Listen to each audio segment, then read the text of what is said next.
একটা মানুষ খুন করে ফেললাম, একজনকে আমি আহত করে ফেললাম আর কি, আমার সাজা হবে না? অবশ্যই। তো আমার যে সহকর্মীরা এতদিন আন্দোলন সংগ্রাম করেছেন, তাদেরই অবদান আমরা স্বীকার করি। দীর্ঘদিন যারা আন্দোলন সংগ্রামের লড়াইয়ে ছিলেন, এ ধরনের অনেকেই বহিষ্কারের মতো ঘটনাগুলো ঘটছে। আসলে এটা এটা কি কোনো এটা আবার আপনাদের কোনো বিরূপ প্রভাব ফেলবে দেখেন, কিনা? আপনার একটা বলি আপনাকে যে এটা আমাদের কষ্টের সিদ্ধান্ত। যারা দীর্ঘদিন আমাদের সঙ্গে কাজ করেছে, আমরা তাদেরকে আহ, বহিষ্কার করা কোনো আনন্দের ব্যাপার না। এই সিদ্ধান্ত কষ্টের, কোনো সন্দেহ নাই।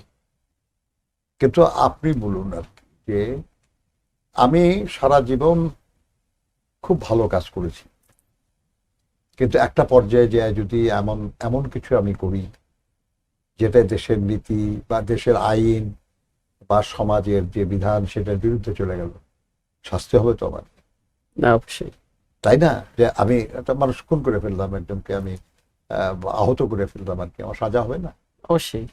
তো আমার যে সহকর্মীরা এতদিন আন্দোলন সংগ্রাম করেছেন, তাদেরই অবদান আমরা স্বীকার করি। কিন্তু আজকে দলের বা দেশের একটা গুরুত্বপূর্ণ সময়, মাঝখানে 15টা বছর একটা দুঃশাসন আমাদের উপর চেপেছিল। তার আগে 2টি বছর গণতন্ত্রহীন ছিলাম আমরা, মোট 17 বছর। তারপরেই গত 1.5 বছর এই সরকার ক্ষমতায় আছে। এটা আমাদেরই বসানো সরকার, এই জনগণই আমরা তাদেরকে বসাইছি।